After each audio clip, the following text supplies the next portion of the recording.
the Lanterne Rouge Cycling Podcast for a continuation of one of the best stage races this year. And it's still got a few stages to go. This has been unbelievably good action in Tour de Suisse. If you haven't been watching it, I know in some territories it is quite difficult to watch. It's been an unbelievable race. Summer's back. It's here. I'm a little bit frazzled. Went for a ride today and I was just, I was cooking. And I even met some podcast fans. I was doing Col d'Ordino, an interval. I go past people. Sometimes I go past people. And I heard, "Are you Lanterne Rouge?" Which is that never happens in Andorra because no one knows who I am here. I don't want to hear it. I don't want to hear an Australian talk about, oh, it's too warm outside. I've been handling with a heat wave in Belgium, and I am literally melting where I'm sitting. So I don't want to hear it. I mean, I'm cooking with gas. My legs are on. I'm on fire. Anyway, big mountain stage, and this is the Giro would have prayed to have a stage like this. I'll tell you what. 211 kilometers from Fiche to La Punt Chamouz. I can't pronounce it. I don't know if it's French. I don't know if it's half German. I think they're in the French. I don't know. Sorry, Switzerland. I have a small brain. 22 Ks of flat. Then the Furka Pass, 16.5 Ks, 6.4%. I think we are in the German-speaking part. Then a descent through Andermatt. Then the Oberalp Pass, 10.7 Ks, 5.6%. Both over 2,000 meters. That's a lot of fatigue, even though you do have about 120k valley afterwards. Before the Albula Pass, 17.5 Ks, 6.8%, and the last 7 Ks are very steady, 7.5%, up to 2,300 meters. That's Col de la Loze territory. Sierra Nevada's at 2,500. This is a very high finish before a 10 kilometer, 9.5 kilometer frantic descent into La Punt, where the stage finished. So, interesting stage design because no one's going to go on the early climbs, but I do think those make a difference for later on for the fatigue. But we had there's actually, the break struggled to form, right, Benji? Because I swear because we were watching on live stats, there were a few attempts to get in there. Yes, certainly. And you said it. Those early climbs will have an effect when it comes to tiredness for GC riders at the end, but also for the way the break is created.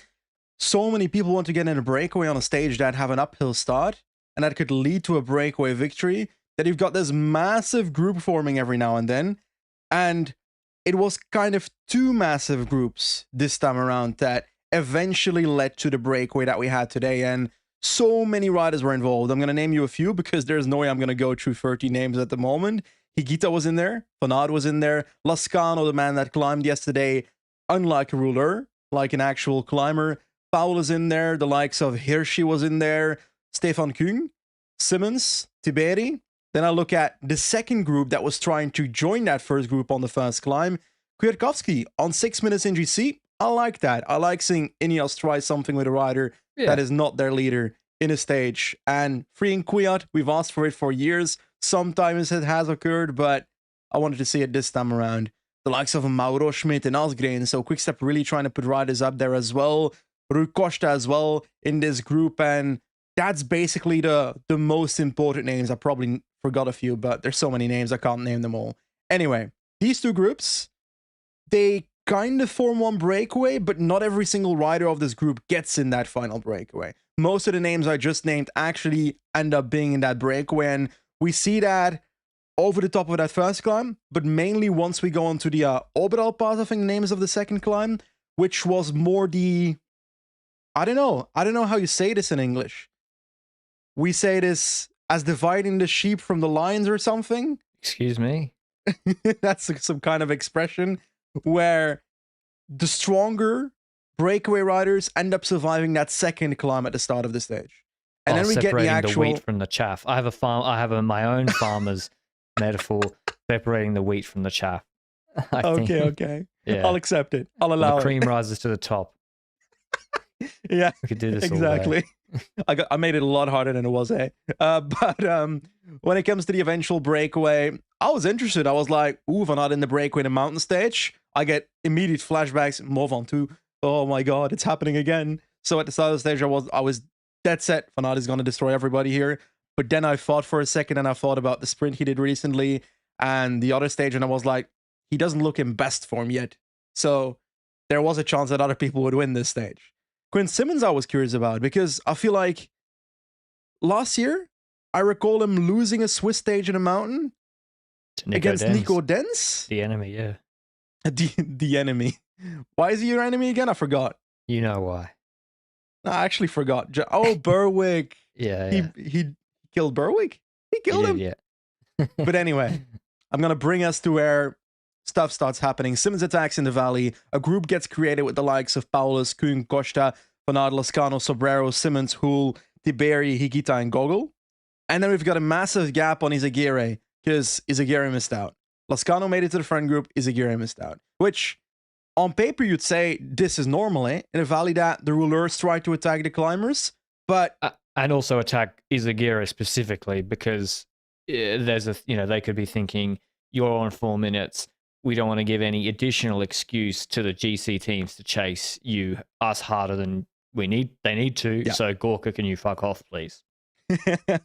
And he kind of temporarily fucked off, but not entirely, because the peloton behind was keeping it quite close to the point that yesterday at the end of the podcast, I was like, this is going to be a dead set breakaway stage. We're going to lead it out to 6 minutes, but with Izagirre being in the breakaway, with Kwiatkowski kind of being at the start in the breakaway, they probably weren't going to do that then, especially with Izagirre. And the gap was 3 minutes. And what did you see in the peloton at the start of that final climb?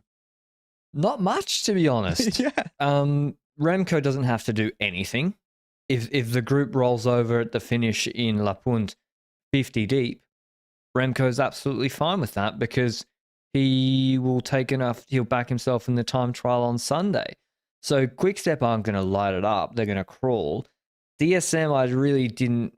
They started surging with riders on the front, maybe to try to get a reaction out of Quickstep, but Bardet wasn't in their wheel. And so it was, I think Knox was just like, I'm not going to chase you, Matt Dinham. Like, I just won't chase whatever you're doing. And then Dinham attacked off the front. I thought, maybe he's going to be a bridge for Bardet, but then Bardet wasn't doing anything. So I don't really know what DSM were doing. I think that Dinham launch platform that they tried to create kind of failed because Dinham just couldn't get away enough from the Quickstep train that wasn't riding that fast of a tempo, but still fast enough to keep him close. But I do feel like at that point, I was looking at the peloton size and I was like, damn, this climb is really only 6% for 17 kilometers. Yes, altitude is coming, but at that point I was fearing, what if we have nothing? But there was destined to have something happen here because who needs to gain time? Gal needs to gain time before the time trial on both Skjelmose and Remco, and Skjelmose needs to gain time on Remco. So shit had to go down on this climb. Yeah, I thought AG2R were going to try. And they had to because Gol is still in a deep hole because of the TT. Back to the breakaway, the wheat has been separated, and basically Wout was doing a lot of the pacing, Benji, just but it seemed like it wasn't that heavy a pace. It was dropping like, I don't know, it reduced the group to 8 or so. Kuhn was relaying with him, and then I think Costa attacked. Paulus went with him, and then Tiberi went with those guys, and Tiberi refused to ever pull. Is that right? Tiberi basically just sat on them the whole time, whilst Paulus was pulling really hard, and Costa looked okay. Costa seemed to, he's a wily veteran, pulled within his limits, and yeah, Tiberi was Hollywooding. Yeah, Tiberi was holding up at the back, and to be honest, I kind of understand where he's coming from, because Paulus on paper is the more better climber according to reputation, I would say. And for the rest, I would also say that Costa has so much reputation in Tour de Suisse, especially because he's won this race multiple times before. He's been DQ'd from a stage, was it 2 years ago, where he sprinted against Kroon after like a mountain stage? But he can win these kind of stage. He's proven it before, time and time again. So if you're Tiberi, if you're a young dude that is a proper climber that occasionally shoots at a cat, then you're probably thinking, yeah, I should probably sit on and wait until the last portion of the climb and see if I survive in the first place. Yeah. And you don't know how you're going to feel at 2,200 meters. You might feel good at 1,800, 1,900, and then all of a sudden you get to 2,250 and you're like, ooh, I don't feel too good. And you can just completely capitulate. So yeah, or maybe he was just like, well, these guys are going to pull. Well, I'll let them pull and then I'll finesse them. So yeah, it's the first time we've really seen him in action as he did that mid-season transfer across to Bahrain victorious. And yeah, Wout was just not coming back to them. Kung, Wout, Simmons was dangling for a while. Mm-hmm. But Simmons, I think, completely blew up. Yeah. He seemed like on 15 seconds. So our breakaway is basically Paulus Costa, Tiberi, we've done them. Behind, what we expected to happen finally happens. Schmidt had been pacing at a sort of very, very slow pace correctly for Remco and Quickstep. And then the camera cuts back later, and it's Berthe. Someone from Aja Dessert was doing. Or was it Cheryl? Oh, lo. This is DSM Domestique erasure. We had one DSM Domestique pacing just before the Aja Dessert train arrived at the front. But you're right. It was both of them, I think. It was Berthe and Cheryl at this point, because they were talking to each other just before the move. And like looking at Remco for a bit, and they were all laughing at each other, Gell and Remco and Berthe and Cheryl. So maybe they were thinking, okay, man, are we going to take a look at Remco, see if he's in trouble yet? But you're right, the Aja Dessert, not similar to last time. Now it was just hard pacing for a limited amount of time to make sure that Gell can create separation that way. But instantly, we've got that same Remco response as we had yesterday, right? Immediately on a bit of a gap, dropping through the group. Because he knows, okay, he's not in best shape. He cooked himself on the first mountain stage, better on the second one, and he's just going to do the same thing. Ride his own tempo. He's got the TT, already some time in the pocket for tomorrow. Schjelmoser didn't look so good yesterday compared to the day before, so just don't respond to the accelerations. Do your best average power that you can do on this climb and hope that that's good enough to be close enough. And hope that there's some weird dynamics with the group ahead. And that's what happened with Remco, but we basically see, Wilco, Ayuso, Bilbao, Gold go clear. And I'm thinking Gold's just got to absolutely pin it. Van Aert's dropped back from the breakaway. He drives that group actually for a little bit, trying to take Wilco away from Remco.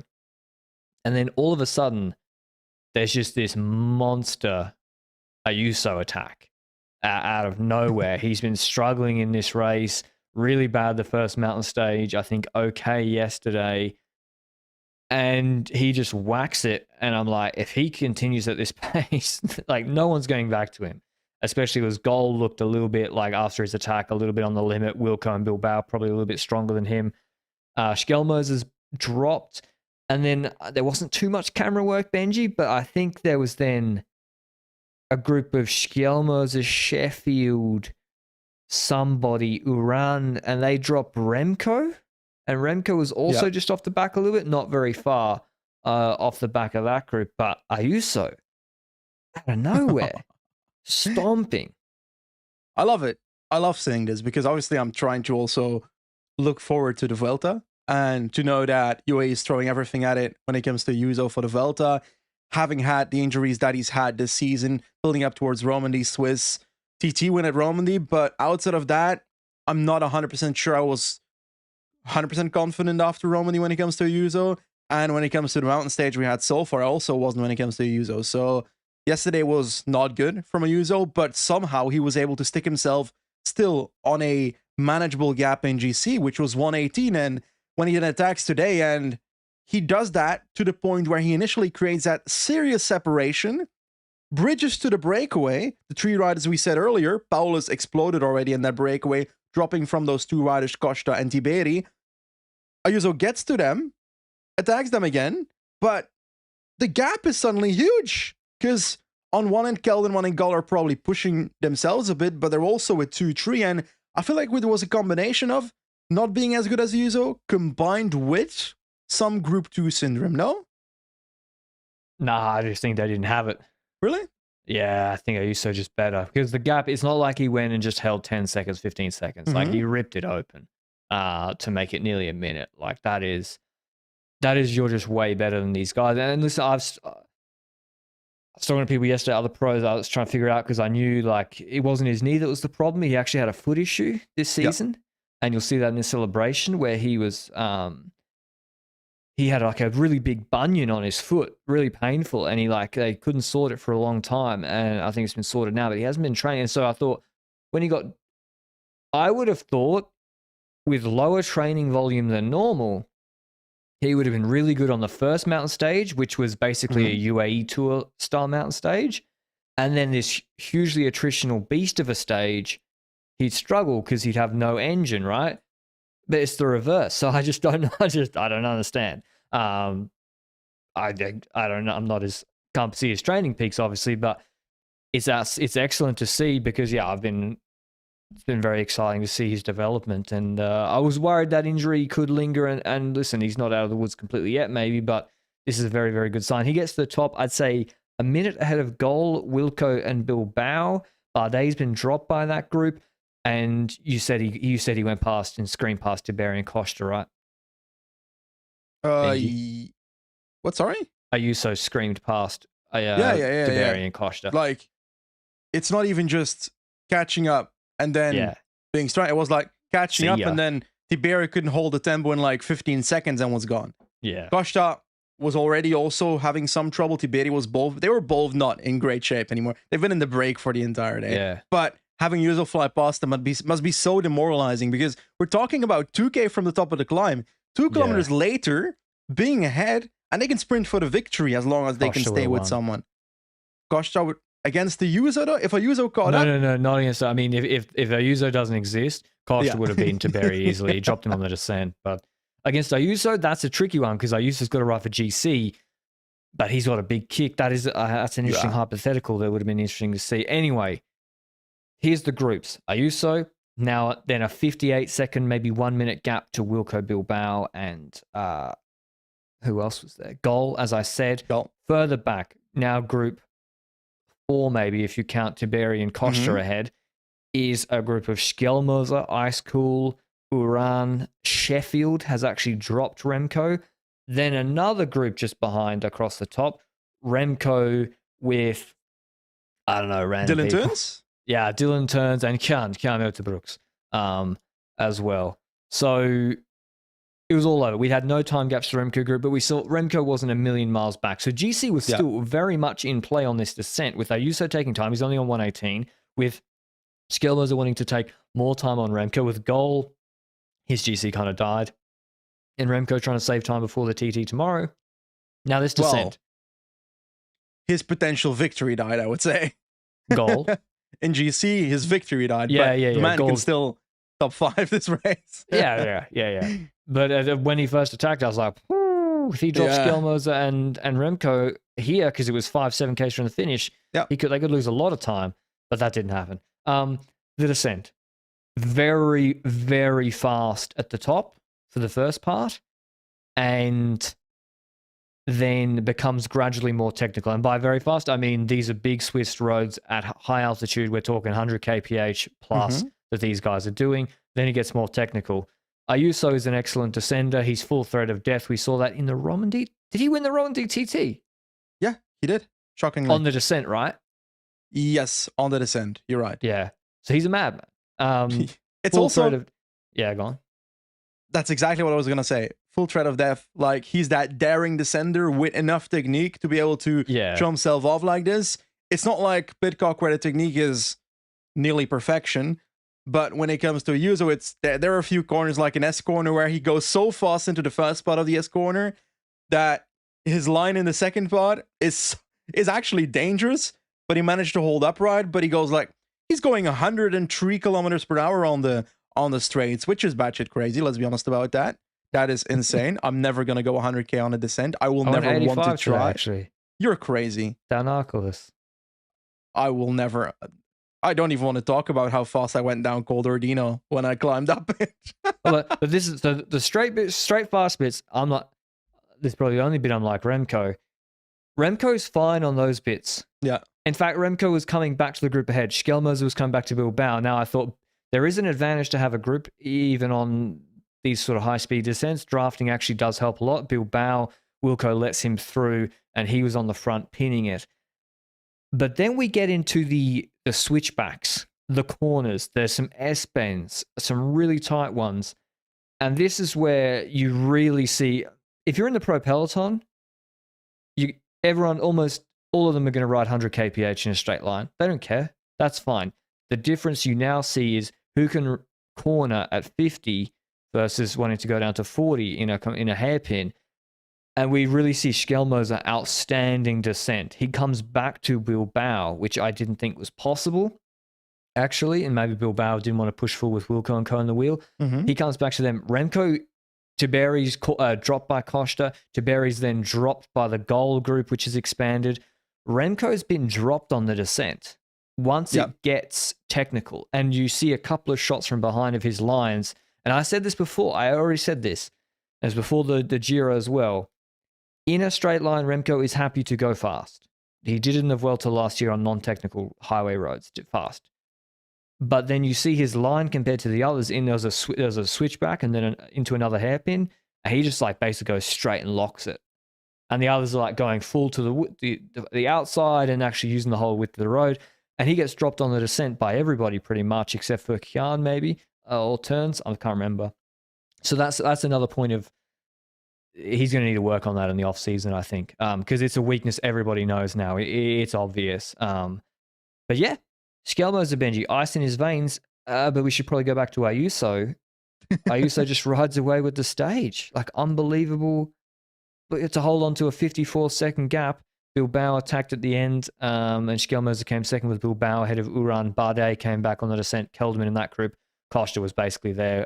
Goal just got gapped a little bit at the end, lost another 4 seconds. Evenepoel on 120, so behind Ayuso, and lost another 27 seconds to Schelmoza before the TT tomorrow, which could be impactful. Here's with a group of Turns and Osterbrooks. But let's talk about Ayuso, Benji. First of all, there's 3 more days until the time trial. I know that we don't really care about the GC in the next 2 stages, maybe, but no, things can happen. Yeah, I agree actually, and things needs to happen for certain riders because you just said it when it comes to this stage that Schelmoza has now gained another bit of seconds on Evenepoel, so that's 46 seconds between those 2 riders in GC.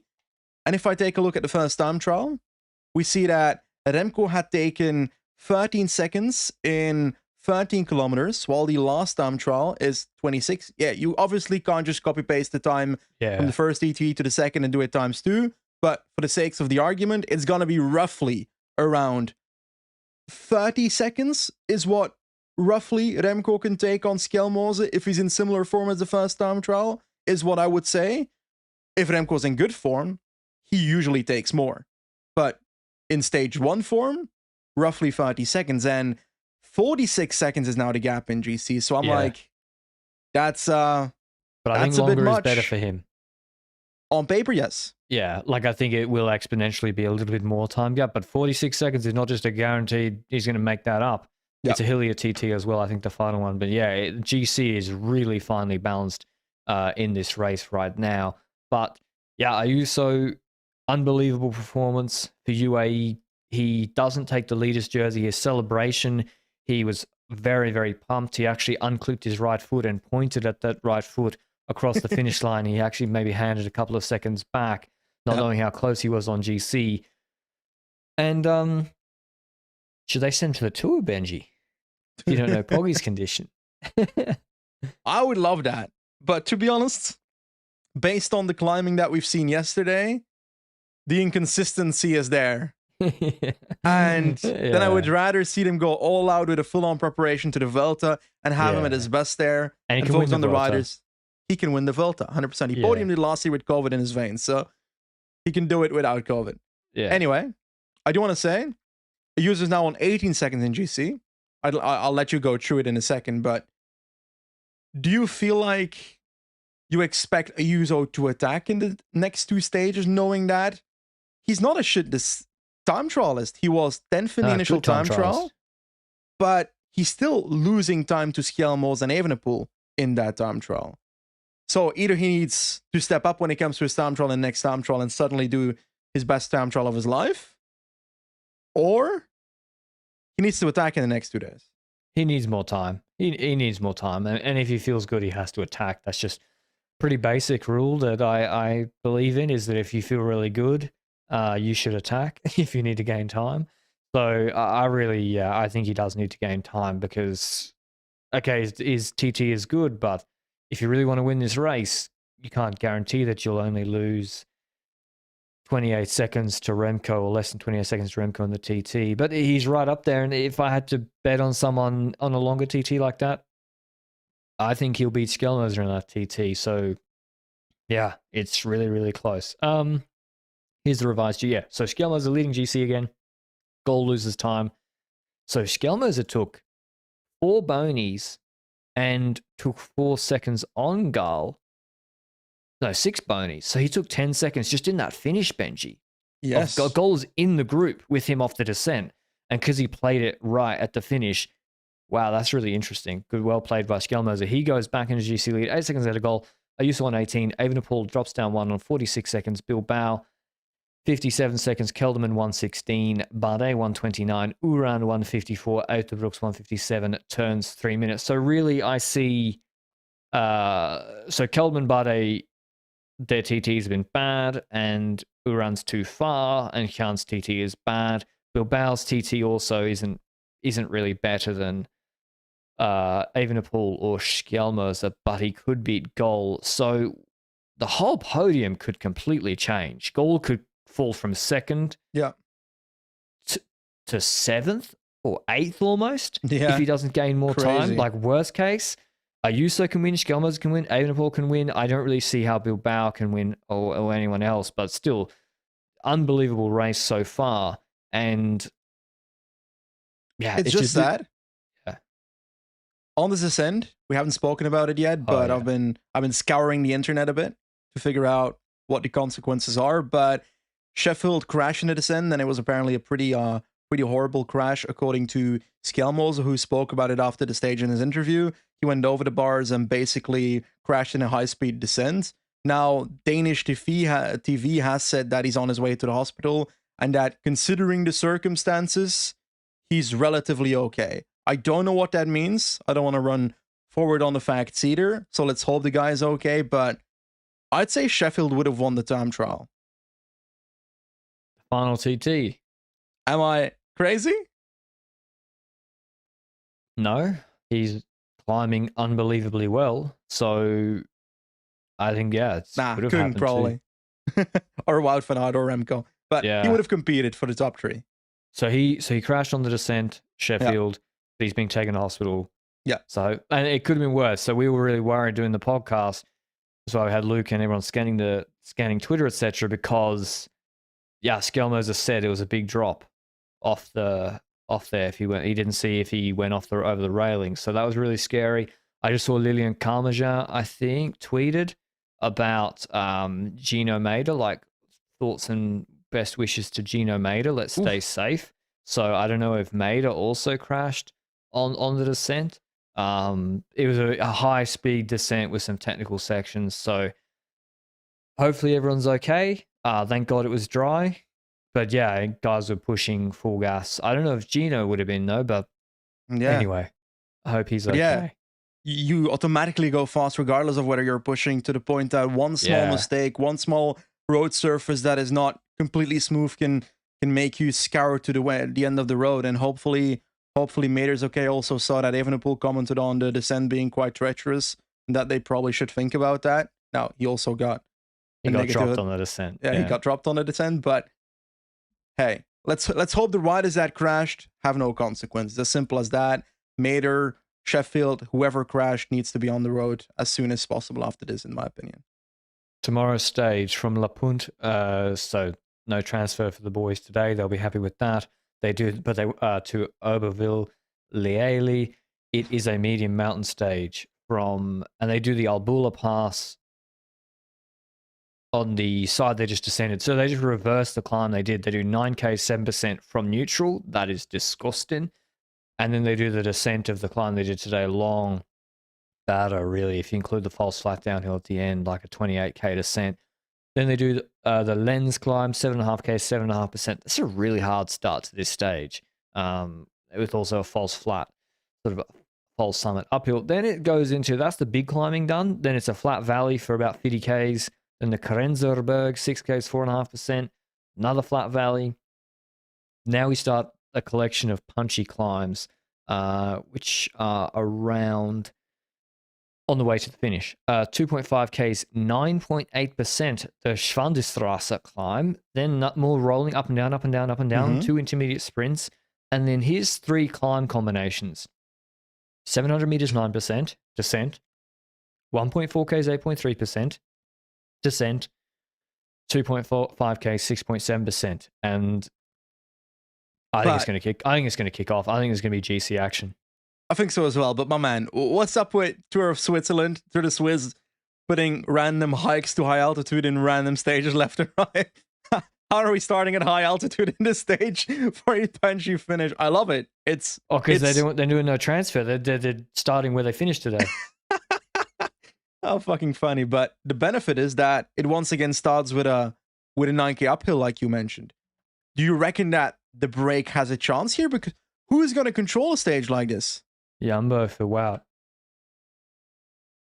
Will they though? Yeah, true. Wouldn't you just get him in the break? True. He should get in the break, right? Yeah. Maybe with a teammate. Why would you control all day for him maybe to not have it on these steep finishes at the end against with a tug buddy? Who will tug the tug buddy if he has no one to tug him? Yeah. Sam Omen maybe in the break with him. I think you're right. But then if I'm remembering back to Tour de Suisse last year, this is Remco lost time on a similar stage where they didn't think there'd be GC action. And these climbs are difficult. Like 2.5k is 10%, and there's up and down. Everyone's already tired. They've done 2 big, decentish climbs beforehand. And then the collection of the 3 climbs at the end are both steep in the last 15Ks with no flat in between. And they're decently long. I really think if Ayuso is on, I don't know what his punching is like. Mm-hmm. Again, in the start of the Vuelta last year, for a guy who can sprint really well, his punch was actually quite poor. But he wants to Kita to Getcho ahead of Kelderman. I don't know. For Schelmoser, I think Schelmoser and Trek actually need to take some time here because I think Remco is vulnerable to accelerations. Maybe, but I also believe that Schelmos is probably thinking, okay, I've got 46 seconds. Now my aim is to try and make sure I keep these 46 seconds and then see where it goes. If I get an opportunity, I'll try and use it. But on the other end, you said UAE when it comes to Ayuso, they've lost Bennett, they've lost Vine, so they can't really control the stage either for Ayuso. So it's down to other people doing it for them. Then Hirschi's there, but Hirschi also fits on a finish like this. So maybe he's gonna try and be in the breakaway, Hirschi, and do it that way. Because today he failed. I'm gonna go with Hirschi stage win from the break. I think that's a good shout, actually. Hirschi's better. I think you're right. Hirschi should be the favorite for this stage from the breakaway. I really think if anyone, so many people have lost big time on GC, they should be wanting to go on the break. So I think we'll see Nielsen powerless. Rui Costa, a lot of the same characters in the breakaway. If they had good legs today, they might have good legs tomorrow. And yeah, I think that'll be the break. I agree with your Hirschi pick. I'm going to go with, who am I going to go with? I'm going to go with Rui Costa to win the stage, actually. I think he's in really good shape. He's usually in good shape in Swiss races. And what do you think about GC? So you don't think Schelmoser will go for it? I think they should go for it. For my entertainment, I love them to go for it. For the fact that I think Ayuso is more likely to go for it than Schelmoser is. And then Hirschi's in the breakaway. I reckon Trek should get Simmons in the. Here's what Trek should do. Mm-hmm. Simmons in the breakaway. Yeah. And then the second last climb, the Islersberg, 1400 meters, 8.3%. They got to do full lead out, and Schelmoser's got to go full gas on that climb. And with then what? it's actually a false flat downhill, which you do need a big unit to pace you after that. Before the final, I would do that and try and just take another 10. Because right now, I think Remco, if we had to do how the TT will play out, I would say Remco wins GC by 10 seconds. Okay. 10 to 15 seconds. Mm-hmm. But if you take that gap to now a minute, all of a sudden, I think Schelmoser wins GC. So, really interesting stage. I can't wait to watch it. My pick is Costa. Yours is Hirschi. But yeah, best wishes to both Sheffield and Gino Maida. Those crashes sound horrible. And just, yeah, really, really scary stuff for those guys. So, I hope those guys are okay. Anything else from the racing today, Benji? I still need to watch the Baloise Belgium tour, so that's going to be real Belgian. Hey, my man, I had to do a podcast here, so I'm clearly prioritizing the podcast over my nationality. So you can take that as a good thing. No, nonetheless, yesterday about Baloise Belgium tour, Philipsen looks fucking good, right? And a strain, because Van der Poel is going to be lead out in the Tour de France every single time now, right? Yeah. They look really good. Alpecin are just locked in, man. They just have got like, Envidi was in the break, didn't spend too much, and then just went straight into lead out mode. It was really, really impressive what they did yesterday. Fabio, I believe, won the stage today. Sorry to spoil it for you, Others Benji. crashed. Pardon? Philipsen and Ewan crashed in the final. Oh, okay. Mickey Mouse win then. In the Groenewegen won back-to-back in Slovenia, and in the Giro U23, Lucas Nerurkar, the Brit on Trinity, who you will have seen at Gran Camino, Big boy. came sixth in GC behind Jonas. He is very, very good. I do wonder. How you pronounce it? That's what you wonder. No, I wonder. Has Ineos already got him locked up? Good question. Is the Trinity relationship with Ineos now fixed again? Because I swear they had some trouble at some point, it's right? fine again, apparently, yeah. Okay. But yesterday because they finished on the Stelvio, and there was like loads of video everywhere of them just holding cars and motorbikes. So those guys are out of the race, a lot of them. Yeah, that was crazy, the Stelvio footage of them all holding on to cars from the Giro next How gen. did they not?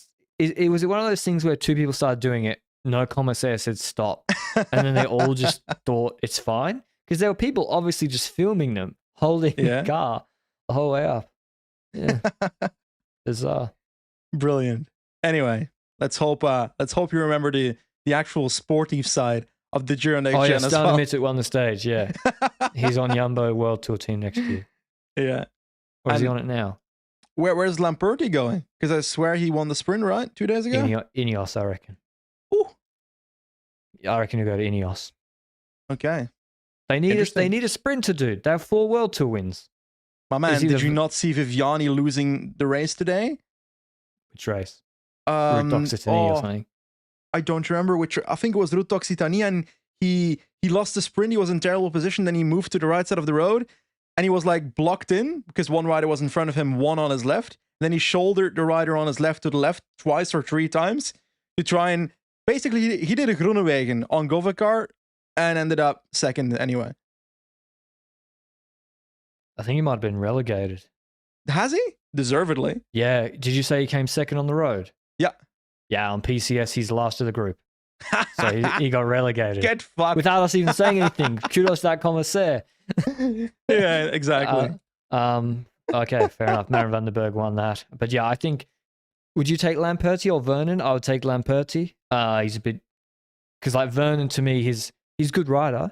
Yeah. But his ceiling to me seems a bit lower than Lamperti's. Lamperti's could have a higher ceiling than Vernon. So yeah. Thing is, my problem with Vernon is that so far I've seen him do good sprints in Mickey Mouse races. That's no offense to Vernon, but it's like the competition wasn't really solid. Rwanda, for example, I don't give a fuck about Vernon attacking. Some of them were children.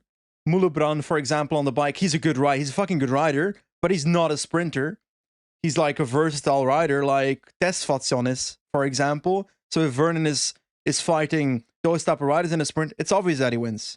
So I want to see him do sprints like, for example, if you had, for example, a Trofeo Palma-like race, but he was winning like, fuck.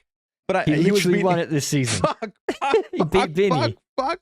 My entire argument is fucked.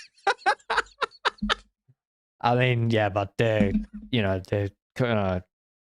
training races that appear on PCS, No, but he won Romandy stage 1 ahead of Girais, ahead of Nas. I think he's good, and I think his versatility is okay. Is he going to be? Is he going to be like you saw at the Dauphiné, that out and out burner? Probably not. But could he be a really good climbing sprinter? Yeah, I think different. He could be. I haven't seen him get close against top level competition. That's what I'm missing when it comes to Vernon. Yeah. Because he's also being sent to Mickey Mouse races by Quickstep. So, like Catalunya, he beat Bauhaus, and then it was basically Godon, Bovin, Groves, in that sprint. So he's beat like Bauhaus. I think he's different. I think he's a different sprinter. He's younger. He's also quite young, and I think he's a good rider. But Lamperti's winning everything. Like Lamperti, he goes to a race, if it has a sprint, he'll win a sprint there. He's won so many races this year, and he's 2 years younger than Vernon. So he's family of that famous, was it a midfielder at Chelsea back in the day? Frank Lamperti? Sorry, that was a terrible joke. We should continue. I'm ashamed. No, we're ending the podcast now. That's all from us today. Benji's ended the podcast early. We'll see you with the recap of Swiss tomorrow. Ciao.